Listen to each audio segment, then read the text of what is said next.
I'm Lisa Mullins. It's college move-in season, the time when students are a bundle of excitement and butterflies, while many parents are reduced to tears. The 4 years of college are among the most formative in a person's life, and they can be stressful. Boston University psychiatrist Mathilde Ross sees evidence of that stress.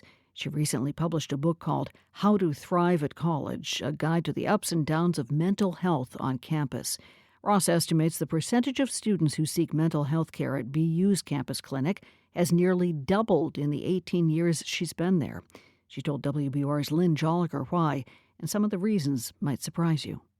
Self-care has gotten a little bit worse. People are using more caffeine. Marijuana has crept into the picture. And a big one is that college pressure has gotten a lot worse. And we'll get to that more in a little bit. I want to come back to a couple of things you mentioned.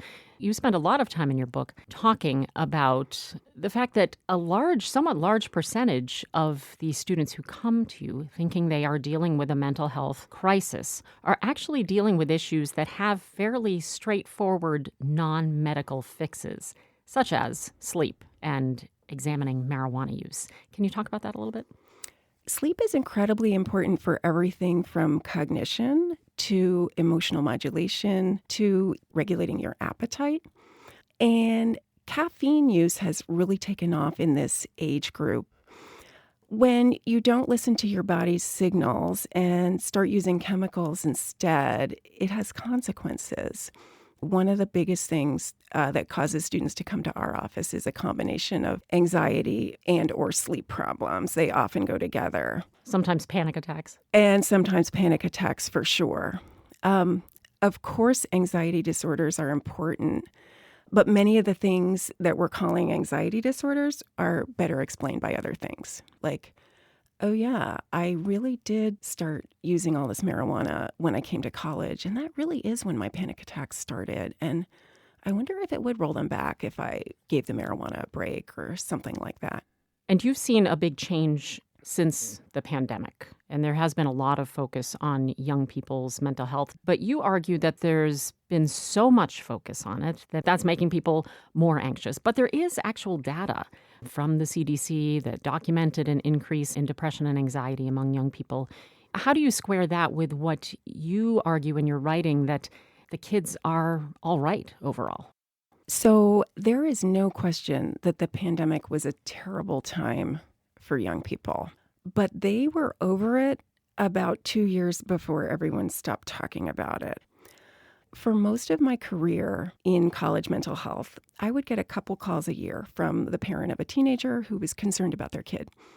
And it would generally be about something kind of serious. Coming out of the pandemic and the couple years that followed, I was getting those calls a couple times a week. And most of the calls were about kids who seemed fine to me. What teenagers don't need is parents who are wigging out about everything. Teenagers are remarkable and resilient.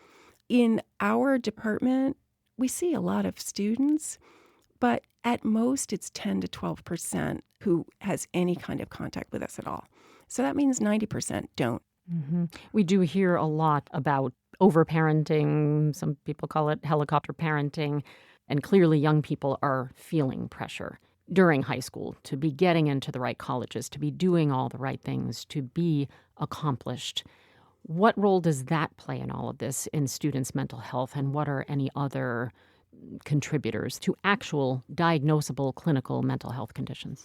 So I want to be clear that when it comes to serious mental health problems in young people, the biggest risk factors are poverty and trauma by a lot.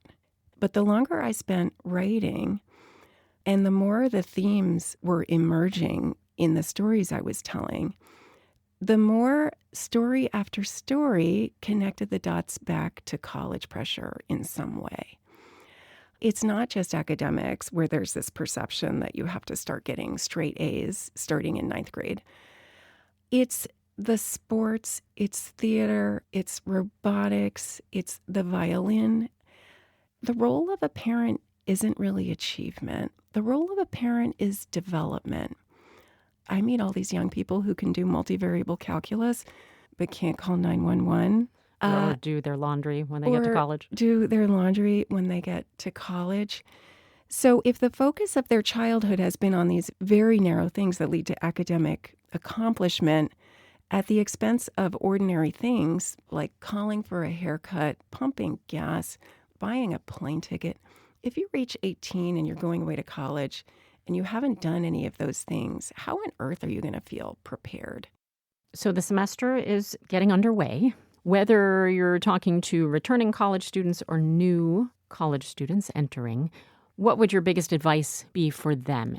My advice is go to class and go to class prepared.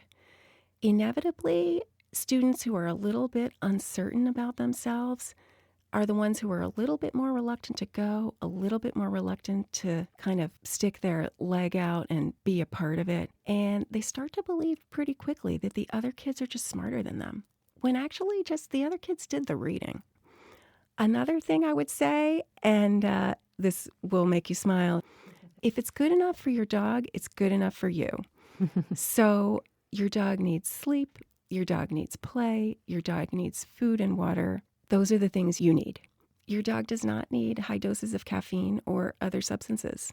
Those are things that you do not need. That's Boston University psychiatrist Dr. Mathilde Ross speaking with WBUR's Lynn Joliker.